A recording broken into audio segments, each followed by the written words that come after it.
दत्तूचे लग्न. देवाच्या दयेने मला बरेच मानसपुत्र व मानसकन्या आहेत. साताऱ्याचाच एक मानसपुत्र होता, त्याचे नाव अर्नेस्ट. त्याची बायको डॉक्टरीण होती, तेव्हा त्याला डॉक्टर अर्नेस्ट म्हणू.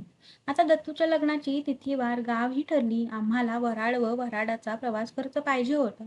वराड घरीच होते बहुतेक, व पैसा मी गोळा करायला लागले. डॉक्टर अर्नेस्ट जवळ मी 200 रुपये मागितले. कर्ज रोखा तोंडी, रोख्याच्या अटी येणेप्रमाणे. बाबा रे, तू मला पैसे दिले त्याला साक्षीदार फक्त दे. जसे तू मला अंधारात पैसे दिले तसे मी अंधारात परत करीन.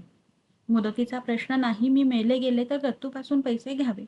विश्वास असेल तर पैसे दे, नाही तर नाही म्हणून सांग. मला काही वाटणार नाही. व्याज मजजवळ काही मिळणार नाही. माझ्या कर्जदाराने या सर्व अटी कबूल करून माझ्या शब्दाच्या तारणावर 200 रुपये मला दिले.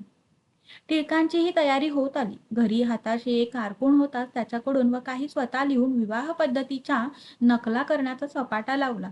ही विवाह पद्धती पुढे त्यांनी ज्ञानोदया छापून काढली. दत्तू मुंबईतच होता.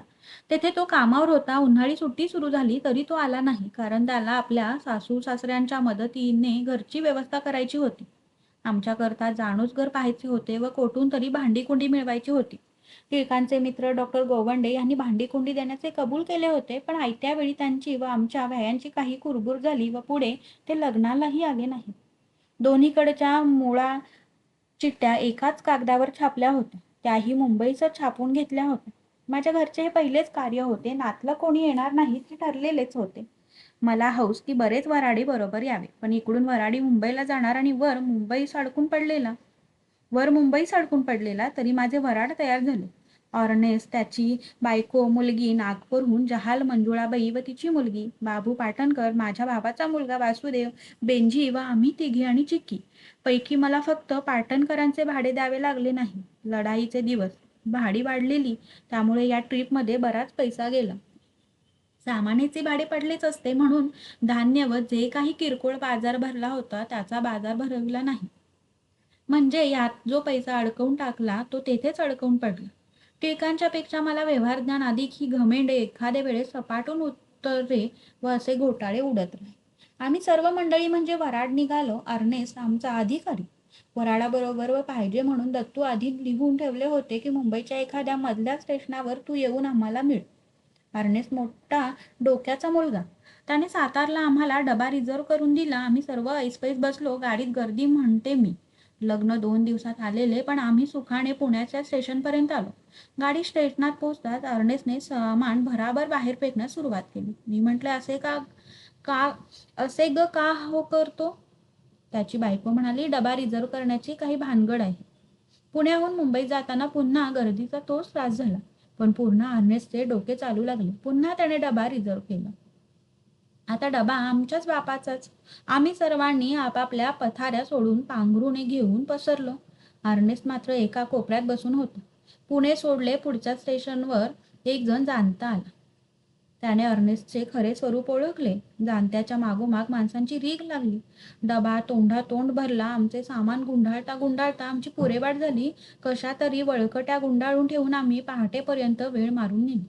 मुंबईजवळ आल्यावर दुधाच्या कावडीत आत शिरू लागला. मला हसू लोटले. डॉक्टरचे तोंड पाहण्यासारखे झाले. दत्तूला सांगितल्याप्रमाणे तो आम्हाला गाठण्यासाठी आला.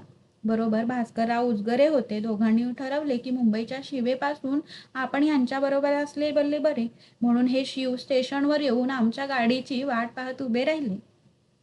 पण गृहस्थांनी टाइम टेबल पाहण्याचे श्रम घेतले नाहीत, त्यामुळे आमची गाडी शिव स्टेशनवर न थांबता सुळकन पुढे निघून गेली. तेव्हा त्या दोघांची पाहण्यासारखी तोंडे आम्हाला गाडीतून पाहण्यास मिळाली. म्हणजे आता वराच्या अगोदर वराडी पोचली. भायखळ्यावर माझ्या सांगण्याप्रमाणे आमचे व्याही आम्हाला सामोरे आले होते. पण दत्तू बरोबर नसल्याने माझे मन खट्टू झाले होते. आम्हाला मेथाडिस्ट मिशनच्या मुलींच्या शाळेत जागा मिळाली होती. ही शाळा जेकब सर्कलकडे आहे. व्याही बेलालीस रोडला राहत होते. आम्ही मुंबईत पोचल्यावर पुष्कळ लोक भेटायला आले. माझे व्याही व विहीन दोघेही सुज्ञ. जेवणाचा व टी पार्टीचा खर्च आम्ही दोघांनी मिळून करायचा ठरले. एकेकाला 150-150 रुपये खर्च आला. तोही त्यांच्याच जवळून उसना घेतला. ते पैसे पुढे लवकरच मी फेडले. नवऱ्या मुलीचे आई बाप आमच्याकडे राहण्यास आले. मुलगी मात्र आपल्या घरी होती. दुसऱ्या दिवशी संध्याकाळचे लग्न. मुलीचे आईबाप लग्नाच्या दिवशी आपल्या घरी गेले. लग्नाच्या वेळी मुलगी वेळेवर देवळात आली. आम्हीही वेळेवर निघालो. पण ट्रम मिळेना. तेव्हा पायीच निघालो. गाडीही लवकर मिळेना. शेवटी नवरा मुलगा पळत पळत पुढे पुढे गेला. कारण ठरलेली घटका भरत आली होती. आम्ही मागाहून पोहोचलो. टिळकांनी आपल्या नवीन विवाह पद्धतीप्रमाणे लग्न लावले. त्यांनी केलेली मंगलाष्टके म्हणण्यात आली. ती म्हणायला पाटणकर, जाई, माझा भाचा, भास्करराव, उजगरे वगैरे निरनिराळ्या प्रकारची माणसे होती. लग्नाच्या दुसऱ्या दिवशी नवरा नवरी हनीमूनसाठी माथेरानला गेली. व्याही विहीनही हवा बदलण्यासाठी निघून गेली. जाताना त्यांनी आपले सामान सुमानही नेले. आता आम्ही 12:40 आमच्या वराडासह बसून राहिलो. सकाळी चहा संध्येची वेळ झाली तेव्हा आम्हाला सातारा आठवला. शेळीचे कान बोवाजीच्या हाती ही म्हण आम्हाला आता आठवली. मुलाच्या बिऱ्हाडाकडे थोडी बहुत 15 दिवसाची तरतूद केली होती, पण उपयोग काय? मुलाचे घर भायखळ्याला आणि घरची किल्लीत माथेरानला. कालच तेथे वराड्यांना लाडू, साखर भात आणि आज पळीवर चहाचे पाणी नाही. मी दगदगीने अंथरूण धरले होते, पण मनातल्या मनात प्रार्थना करीत होते. डॉक्टर गोवंड्यांनी मला लुगड्यासाठी 15 रुपये पाठवले. त्याच पैशातून मी भटाऱ्याच्या रोट्या मागवल्या. लाडू व भजी होतीच उरलेली. अशा रीतीने आमचा फराळ झाला. निम्मे अर्धे भाडे देऊन काही वराड लावून दिले. बाकी राहिले ते 3 दिवस मुंबईत मुक्काम करून राहिले. मुंबईच्या वस्तीच्या 10-12 माणसांना 2 वेळेस चहा व 2 वेळेस जेवण म्हणजे काही सोपी गोष्ट नाही. पण येथे 12:40 सदाशिवराव देटे ड्रॉइंग मास्तर राहत होते. त्यांची बायको, पदरी 4 मुले बाळे. त्यांचे घर आमच्या जानोस घराजवळच होते. ज्या गृहस्थांनी माझा आणि दत्तूचा बाप्तिस्मा केला होता त्यांचे हे जावई. त्यांचे घर फार लहान पण मन फार मोठे आहे. त्यांनी आमचा पाहुणचार अंगावर घेतला. बायकोने करावं व त्यांनी ते आम्हाला आणून वाढावे. सदाशिवरावांचे व कृपाबाईंचे जे माझ्यावर उपकार झाले ते मी जन्मभर विसरणार नाही. काणा नावाच्या गावी एका लग्नासमारंभात येशूने द्राक्षारस संपला असता चमत्कार करून नवीन द्राक्षारस तयार केला तसे माझे झाले. दत्तूने बेंजीला सांगून ठेवले होते की परत निघताना आईला बँकेतून 50 रुपये आणून दे. त्याने थोडे आडेवेडे घेतले पण शेवटी ते आणून दिले. आम्ही देवाच्या दयेचा भरपूर साठा घेऊन सातारा गाठला. मी स्वतः अडचणीत पडून दुसऱ्याला कसे खर्चात घातले याचा आणखीन एक दाखला खाली देते. लग्नाची केक मी महाबळेश्वरला मिसेस ह्यूम यांच्याकडे पाठवून दिली व सांगितले की तेथे जमलेल्या सर्व मिशनरींना व ओळखीच्या इतरांकडेही द्या. खिरापतीसारखी ती थोडी थोडी वाटायची अशा समजुतीने मी एक स्लाईस त्यांच्याकडे पाठवून दिली. पण तशी रीत नाही. मिसेस ह्यूम यांनी स्वतःच्या खर्चाने तेथे एक पार्टी दिली व त्यात माझा हा वेडिंग केकचा स्लाईस वाटला. असो, आम्ही सातारला येण्याच्या अगोदर तेथे एक पाहुणे सहकुटुंब आमची वाट पाहत बसले होते. हे रे मी मलेलू व त्यांची बायको मुली. उन्हाळ्यासाठी हवा बदलायला म्हणून ते आमच्या घरी आले होते. रे मलेलू हे माझ्या सुनेच्या आत्तेचा यजमान.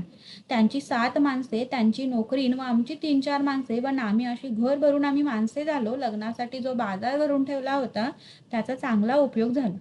मेहुणे मंडळींचे करायलाही मी, बेबी, चिकी व नाम्या चांगले दणदणीत खणखणीत होतो. नाम्या एकसारखी भांडी घाशी व दळू लागे व मी एकसारखी चुलीशी लागे. ग्रेस, मनू, चिकी, बेबी या मधून मधून हातभार लावीत. असो, पण आमचे हे दिवस सुखात आनंदात गेले. टिपातले धान्य बुडाला चिकटकले. पावसाळा डोकावू लागला. सुट्ट्या संपल्या. पाहुणे ओसरले. हनीमूनहून मुंबईत जाण्यापूर्वी रुथ व दत्तू एक दिवस सातारला आले. त्यांना पाहून आम्हाला अतिशय आनंद झाला. माझी सून BA झाली, पण तिला घरकामाचा मुळीच कंटाळा नाही. आपल्या आईसारखीच तीही कामसू व व्यवहार दक्ष असल्याचे पाहून आम्हाला फार आनंद वाटला. नाम्याने मुंबई प्रथम दत्तूच्या लग्नातच पाहिली. त्याला वाटू लागले आपण पुन्हा जावे मुंबईला. दत्तू व रूथ जायला निघाले तेव्हा तो हटून बसला. मग त्याची कशी तरी समजूत केली. त्याने जे जे मागितले ते त्याला कबूल केले. अंगठी पाठवाल, बूट पाठवाल आणि रिस्टवॉच, टोपी? हो, मी हे सर्व तुला मुंबईस गेल्याबरोबर पाठवीन. हे सारे पाठवणे कठीण नव्हते. 2-4 आण्यात सारे सामान येण्यासारखे होते. दत्तू गेल्यावर नाम्याला मोठी काळजी पडली. तो म्हणे, भाऊ, या जिन्सा पाठवतील त्या साऱ्या मधल्यामध्ये पोस्टाच्या शिपायाने घेतल्या तर? त्याला कितीही समजूत केली तरी त्याचे आपले तेच खरे असे. तो काहीतरी भांडण काढी. मुंबईत जायला काहीतरी निमित्त काढायला त्याला पाहिजे होते. एक दिवस चिकी परातीत मडके ठेवून ते धुत होती. त्याने तिच्याकडे पाहून काही विचार केला. मग मान तुकून म्हटले, काय कलतेस? मलके बुलेल ना पाण्यात. मी म्हटले, बुडू दे. पप्पा आता गावाहून पुष्कळ मडकी आणतील. खलं किती आणतील? गाडाभर मडकी आणतील. मग मी जातो स्टेशनवर. ती मालकी गली कोण आणली जपून? हो हो करता करता मला पुरेवाट झाली. शेवटी नाम्याला त्या मडक्यांची एवढी काळजी वाटू लागली की तो उपाशीच उठून स्टेशनवर चालता झाला. त्यावेळेस रिक्रूट भरती होती. त्यात नामा लढाई करण्यासाठी भरून निघून गेला. हा वेडा आहे, त्याला काही कळत नाही असे ठिकाणी पुष्कळ सांगून पाहिले, पण काही उपयोग झाला नाही. मुंबईत गेल्यावर मात्र आपल्याला लढाईचे काही सांगितले नाही, साहेबाचा पंखा ओढायचे काम आहे म्हणून सांगितले, असा त्याने जबाब दिला व तेथून त्याला हकलून देण्यात आले. नाम्याची गोष्ट तेथे संपली. पुढे जनसमुद्रात हा बिंदू कोठे गडप झाला काही कळले नाही.